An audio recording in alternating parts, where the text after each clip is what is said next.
If you want to get the most out of your radio-controlled car, get Radio Race Car International magazine.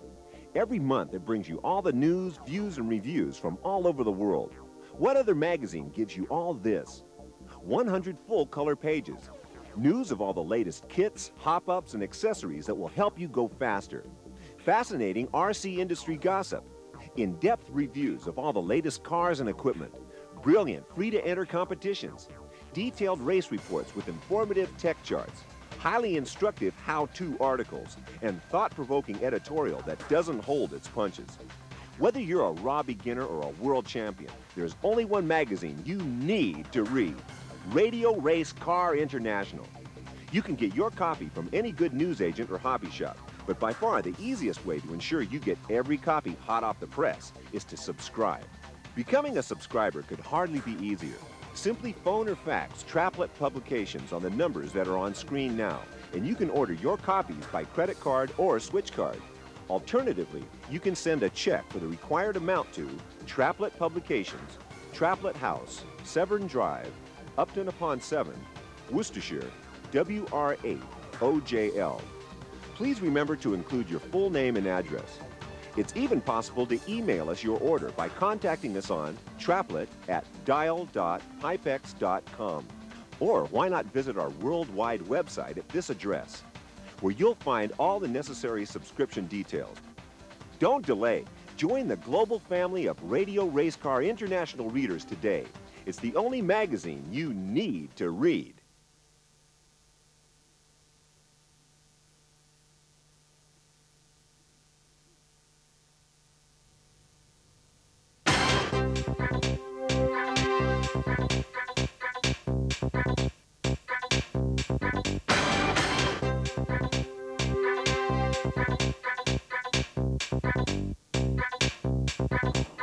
Welcome to Radio Race Car International Live. In the next half hour, we'll be taking a broad look at the exciting world of radio-controlled cars. We've got some great coverage of on-road racing from the first round of the Radio Race Car Series, which was held here in England at the superb track in Ashby.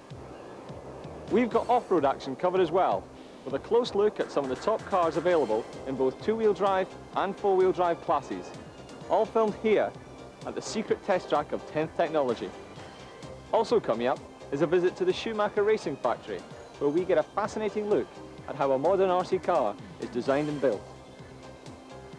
All that and more will be coming later, but first, have you ever wondered what goes into producing a copy of Radio Race Car magazine?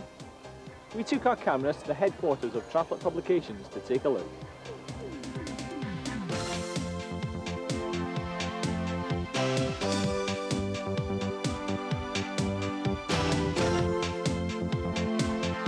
I'm Tony Stevenson, Managing Director of Traplet Publications, and I was one of the founding co-editors of Radio Race Car magazine.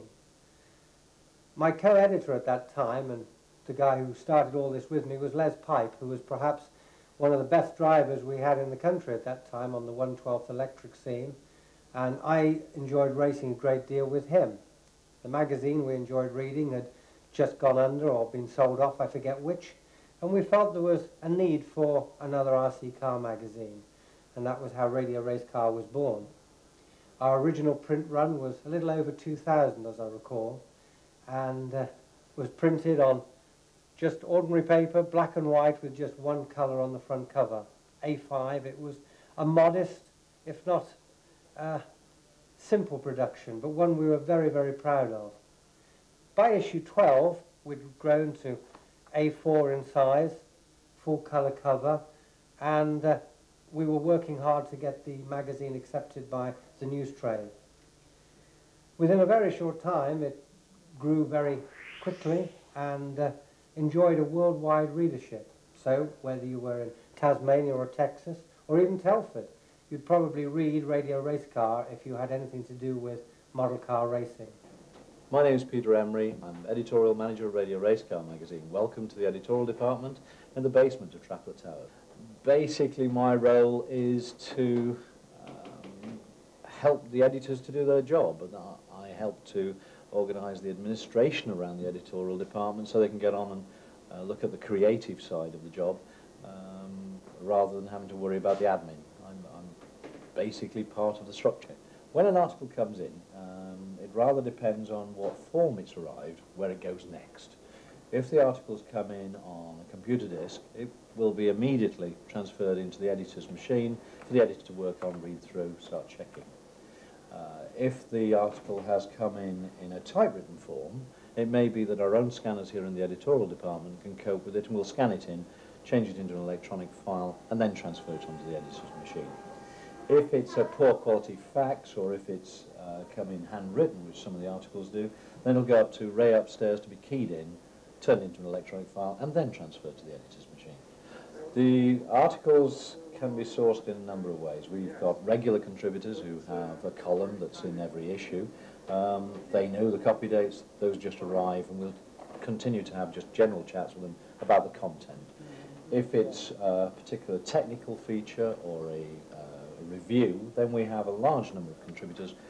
The most suitable will be selected, we'll have a chat with them, agree the sort of article we want, and then they'll get on and do it. The photographs for the articles come from a number of sources. They can be taken by the contributor, and a number of the contributors take extremely good photographs, very high quality. If the contributor is not too confident, or if it's more convenient, one of the editorial staff themselves might take the photographs.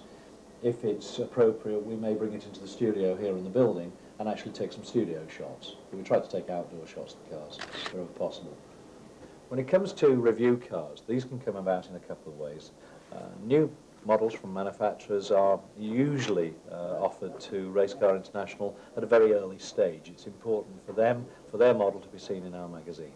So sometimes we're fighting them off with a stick.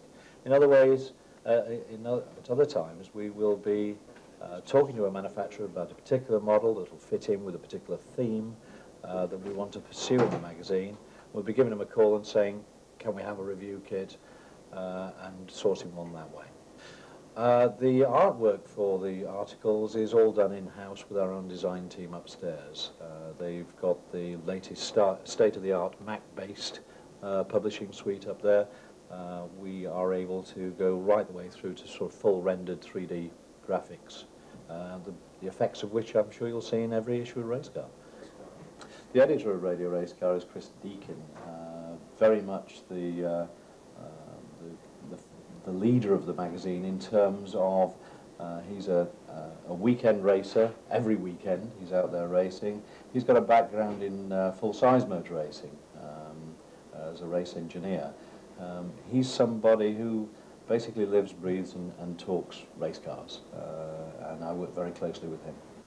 Well, over its 17 years, Radio Race Car has established itself very much as the magazine in pole position.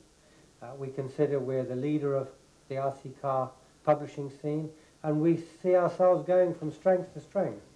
The incredible innovation that's been seen in RC cars, I feel, will continue, and there will always be a place, and a growing place, we think, for Radio Race Car magazine.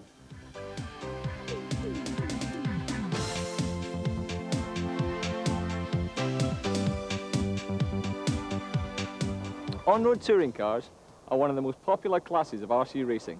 Let's take a look at some of the action from the first round of the Radio Race Car series with our man in the commentary box, Tom Hill.